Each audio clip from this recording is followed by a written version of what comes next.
Is the legendary Atlantis really awakening? If it is true, then where are its ruins located?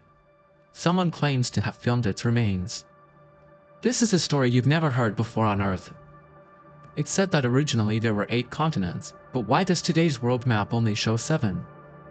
Because the 8th continent was actually Athens. In legend, Athens existed 10,200 years ago and had an advanced civilization surpassing modern civilization. Their king was named Atlas, who was the eldest son of the sea god Poseidon. So this was a country established by a deity. Here, people could easily communicate with animals and even create unicorns. But then one night, for some reason, it suddenly disappeared and the entire continent sunken into the depths of the earth. Tracing back to its origins, we found that the term Atlantis first appeared in the books of ancient Greek philosopher Plato. These 2 books provided very detailed descriptions of Athens. For example, its exact location and the surrounding geographical features. So how did Plato know this information? The book states that Plato initially heard this story from his great-grandfather, who had heard it from Solon. I believe you have seen this character in your history textbook. And Solon went to Egypt specifically during his later years to seek knowledge of an even more distant past. At that time, Egypt held the world's oldest historical records, and he saw them at the Temple of Apollo in Delphi. The history of Athens was recorded in Egyptian hieroglyphs, which were engraved on the stones of the temple under the translation of a priest. This way, they understood all the information about Athens. Now this temple no longer exists. It was destroyed long ago by what is now the Nile Delta. It is precisely because of Solon's records that these pieces of information were retained. Is Nephilim actually a myth or a real historical event? If it were true, then where would its position be? Fortunately, I found some evidence suggesting that it might indeed exist. According to Plato's records, Athens must be somewhere underwater, so many people went underwater to frantically search for it. Every time they discovered a large underwater structure, they claimed to have found its actual position, but often it wasn't. Some also said that Athens was located in present-day Antarctica. It was just covered by ice and snow, but the fact is that people overlooked some details which led to him being searched in the wrong place all along.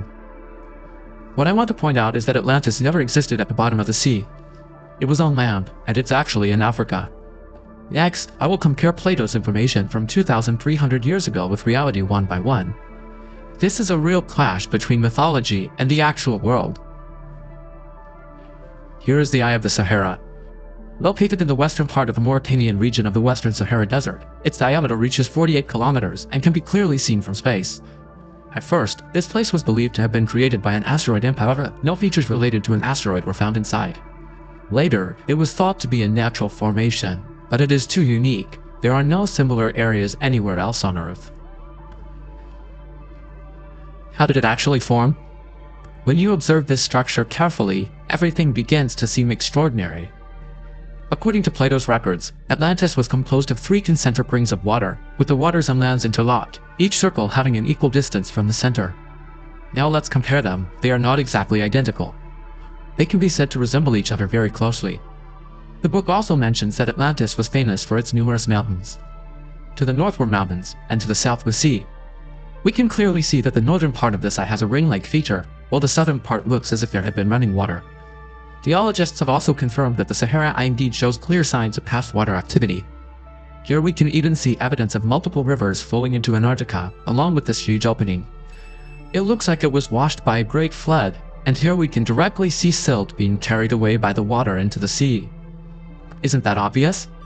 Moreover, in these areas, a large number of whale, fish, turtle, and other marine animal fossils have been found, which means that this place used to be an ocean. Things are getting more interesting. Let's look at another detail. The diameter of the outer circle of the Sahara Eye is approximately 23.5 kilometers, while Plato recorded that the size of the city of Athens was 177 stadia, where 1 stadia equals about 185 meters, converting to 23.495 kilometers, only off by 0.005. Although this may not be the most precise, it is indeed closest to what Plato recorded. Moreover, Plato said that Atlantis was located at the Pillars of Hercules, which means on the mainland opposite today's Straits of Gibraltar, a place where ships can no longer reach and has become an insurmountable mud barrier. Obviously, the continent opposite the Straits of Gibraltar is clearly Africa. And the location of the Saharan Eye is also indeed a place where ships cannot reach. Around it are scattered with sand grains like mud.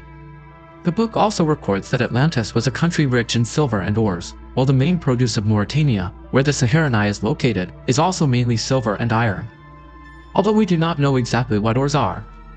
But if they were iron, then it would match up again. More terrifyingly, the king of Atlantis was the eldest son of the sea god Neptune. His name was Atlas, and in the local primitive residence legends of Mauritania, their first king was also named Atlas.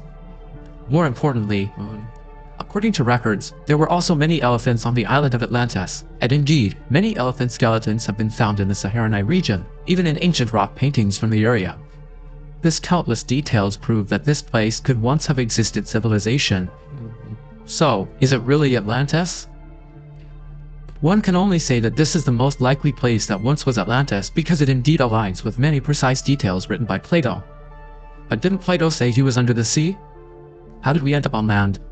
Geologists discovered through extensive exploration that the movement of tectonic plates has continuously raised the surface of the Sahara Eye. For example, today's mainland Antarctica is rising at a rate of 4 centimeters per year due to tectonic activity. The story of Atlantis does not end here. Perhaps the truth lies hidden somewhere under the mud and sand of the Nile. When the ruins of Nimrud come to light, even if it's just a small stone once used for writing, it will immediately amaze the world with its history. The world is beautiful, thanks to you all. I'm Director X, see you in our next video.